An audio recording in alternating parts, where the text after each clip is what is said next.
આ રીતે રિબિનની જેમ પડવું જોઈએ. એ તમારી પરફેક્ટ કન્સિસ્ટન્સી. કોઈ મીઠાઈ માથેથી મલાઈ કાઢતો હોય ને એવું લાગે છે. તમે જોઈ શકો છો કે એર કેટલી ભરાણી છે અને આ છે ને બેટર રેડી છે. શકો છો મિત્રો, બબલ્સ ઉપર સુધી આવી ગયા છે. કેટલી જારી પડી છે, એકદમ સોફ્ટ છે. નમસ્કાર સર્વ દર્શક મિત્રોને, સ્વાગત છે તમારું અમારા નવા એક બ્લોગમાં જેનું નામ છે પરાગ સાતા બ્લોગ. મિત્રો, જીવનમાં સારા માણસની હાલત ટીવીના રિમોટ જેવી જ હોય છે. વાઘ ભલે ને ગમે એટલો સેલનો હોય, માર તો બચારું રિમોટ જ કહી છે. આ વાત સાથે, આ ચીજ સાથે શરૂ કરીએ આજની નવી રેસીપી. મિત્રો, આપણી સાઉથ ઇન્ડિયન રેસીપીની સિરીઝ ચાલી રહી છે અને હા, આ સિરીઝમાં સરસ મજાની એક ઓથેન્ટિક વાનગી તમારા માટે લઈને આવી ગયા છીએ. આ વાનગી છે ને આપણા પૂર્વ રાષ્ટ્રપતિ કલામ સાહેબની આ ફેવરિટ વસ્તુ હતી અને સવારના પરમાં અર્લી મોર્નિંગમાં બ્રેકફાસ્ટમાં કાયમ માટે 365 દિવસ સાહેબ છે ને આનો નાસ્તો કરતા. ચાલો શરૂ કરીએ આજની નવી રેસીપી, ઇડલી. શેની તૈયારી કરો છો? આપણે ઇડલી બનાવી છે એના માટે દાળ ચોખા પલાળવા પડશે ને. બરોબર. 6 કલાક પલાળવાના હોય. એટલે પેલા ધોઈને પલાળી દેશું, એટલે માપ બતાવી દો તમને રેસીપી માટે. બરોબર. આ છે ને 3 વાટકી ચોખા છે, આપણે રેગ્યુલર જે યુઝ કરતા હોય એ જ. ને 1 વાટકી અડદની દાળ છે, અડદની દાળ લેવાની ઝીણી. ને આ 1 નાની ચમચી આ મેથી દાણા છે. આ બધું ધોઈ ને પલાળી દેશું. એટલે દાળ ને ચોખા બે અલગ અલગ પલાળવાના છે. 4 પદ પાણી વ્યવસ્થિત પહેલા ધોઈ નાખશું આપણે.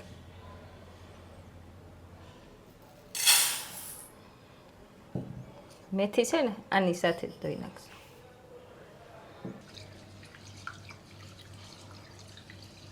આવી રીતના છે ને 4-5 વાર ધોઈ નાખવાનું.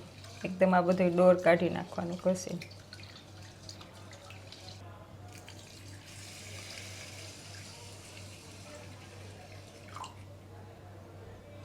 આવી રીતના છે ને ડૂબાડૂબ રાખવાનું પાણી. ચોખ્ખું પાણી થાય ને ત્યાં સુધી ધોઈ પછી આવી રીતના ડૂબાડૂબ રાખવાનું. હવે આ અડદની દાળ ના મેથી સાથે આવી રીતના ઘસી ને ધોઈને પલાળી દેશું. લગભગ 6 કલાક તો પલાળવું જ પડે આને. આવી રીતના બધો ડોર કાઢી નાખવાનો.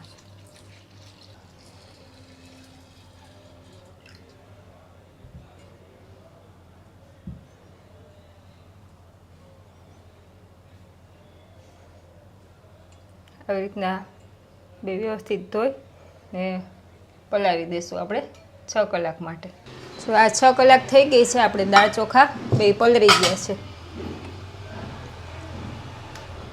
એકદમ જો દાળ થઈ ગઈ છે.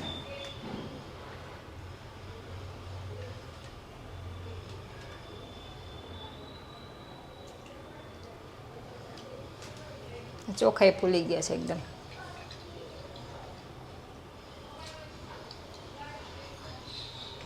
હવે બેનું પાણી નિતારી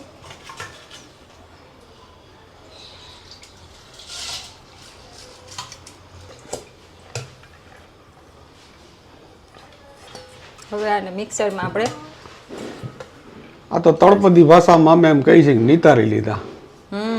બરોબર બરાબર છે. બે અલગ અલગ જ કરવાના છે આપણે. બરોબર. કારણ કે દાળમાં ચીકાશ હોય ને એટલે પછી પાછું આપણે મિક્સ કરશું. બરોબર. આમ તો આ બહુ જૂની પદ્ધતિ છે અને ટ્રેડિશનલ ઇડલી એ કોઈ નવી વસ્તુ નથી. એનું કારણ છે કે વર્ષોથી આ લોકોના ઘરમાં બને છે, ખવાય છે. આપણે છે ને પીસવામાં સરસ બોરો આવે, એકદમ સોફ્ટ થાય ને એના માટે આપણે આ થોડી ખાટી છાશ આટલી 4-5 ચમચી જેવી આમાં ક્રશ કરવામાં જ એડ કરીએ છીએ. બરોબર, સરસ. જો આ એક નવી રીત છે અમારી. એમનેમ થાય ખરી, પણ આપણને આ રીતે થોડીક વધારે પસંદ પડે છે એટલે આપણે એ રીતે કરીએ. થોડુંક બેટર વધારે પડતું ક્રીમી થાય. આવું રફ કરવાનું છે. હમ. આપણે ઈડલી કરવાની છે ને એટલે. બરોબર. હવે એને આમાં કાઢી લેશું આપણે. આવું પેક કન્ટેનર હોય ને એમાં જ કાઢવાનું.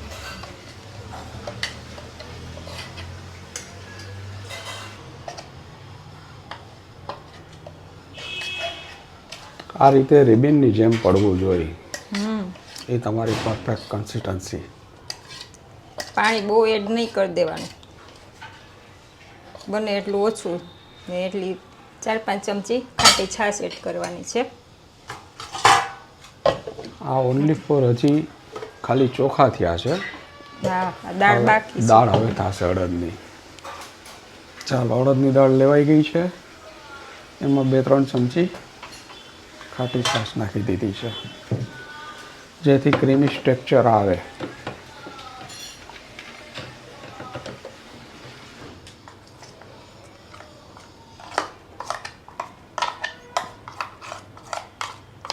ચોખા, અડદની દાળ, પછી અડદની દાળ સાથે આપણે મેથી એડ કરી હતી. આ બધું ક્રશ થઈ ગયું છે આપણે.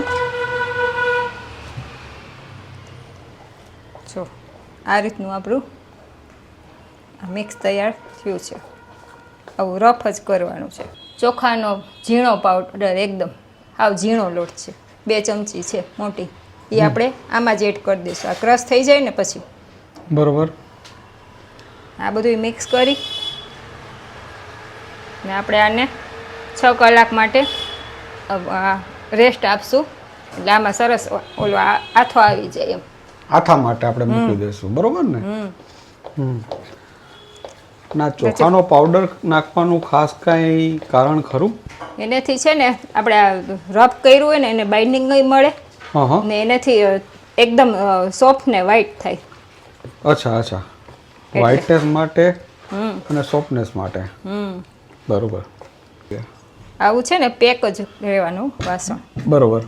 આવી રીતના પેક કરીને આપણે 6 કલાક માટે આને આથો આવવા દેશું. બને તો ગરમ જગ્યા ઉપર રાખવું. બરોબર. એટલે સરસ એમાં આથો આવે.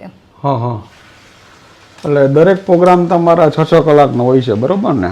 ઇડલી સાંભાર છે, પછી ઢોકળા છે, એમાં તો આથો આવે એ પછી તો થાય રેસીપી.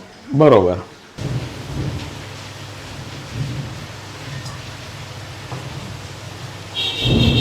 છ કલાક થઈ ગઈ છે.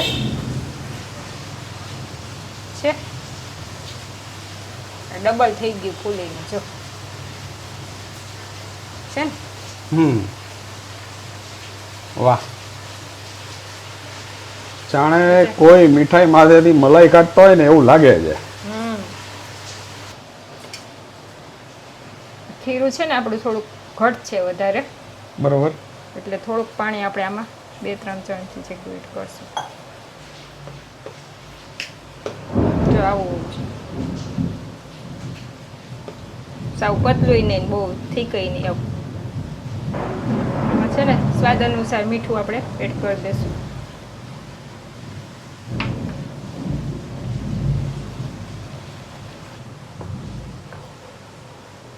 આપણે જેટલું ખીરું વાપરવું હોય ને એટલામાં જ આપણે સોડા એડ કરશું. 2 ચમચી તેલ આપણે ગરમ કરી લેશું. બરોબર.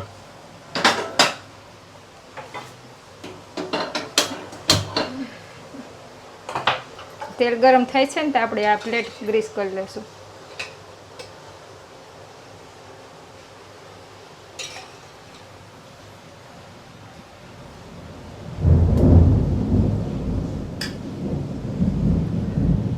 પ્લેટનું ગ્રીસિંગ થાય છે, અહીંયા તેલ ગરમ થાય છે અને સ્ટીમર મૂકી દીધું છે ગરમ થવા માટે. તડામાર તૈયારી ચાલી રહી છે. સરસ. આટલું ડોરણ છે ને એમાં આપણે આટલો સોડા નાખશું. બરોબર. અડધી ચમચી. પછી સોડા નાખી છે ને એની માથે જ આપણે આ ગરમ તેલ એડ કરશું.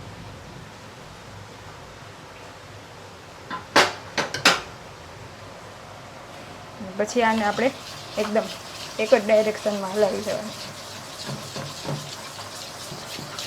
તમે જોઈ શકો છો કે એર કેટલી ભરાણી છે અને આ છે ને બેટર રેડી છે. પરફેક્ટ.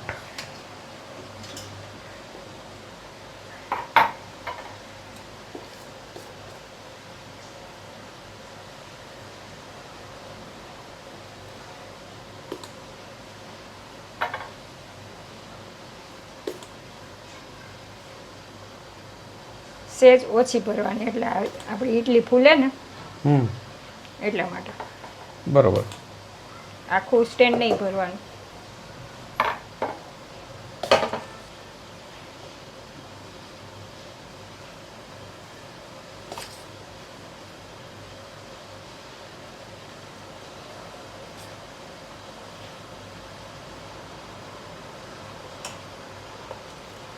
આપણું સ્ટીમર ગરમ થઈ ગયું છે.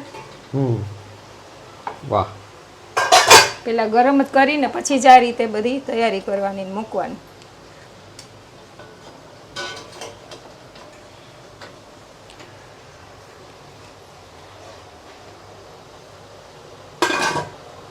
અને આપણે 10 થી 12 મિનિટ થવા દેશું. ઓકે. ફાસ્ટ ગેસ ઉપર. ફાસ્ટ ગેસ ઉપર, બરોબર ને? 12 મિનિટ પછી ચેક કરશું આપણે થઈ ગયો હશે. તમે જોઈ શકો છો મિત્રો, બબલ્સ ઉપર સુધી આવી ગયા છે, જેની નિશાની છે કે ઇડલી એકદમ પોચી રૂ જેવી થઈ છે.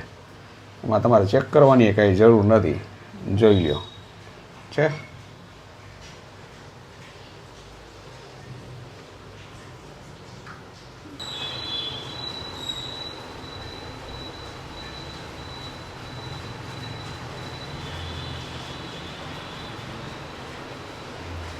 Look at this. Phenomenal. છે. આને કહેવાય સ્ટ્રક્ચર, આને કહેવાય જારી. આ રૂ કરતાં પણ પહોંચી છે. વાહ.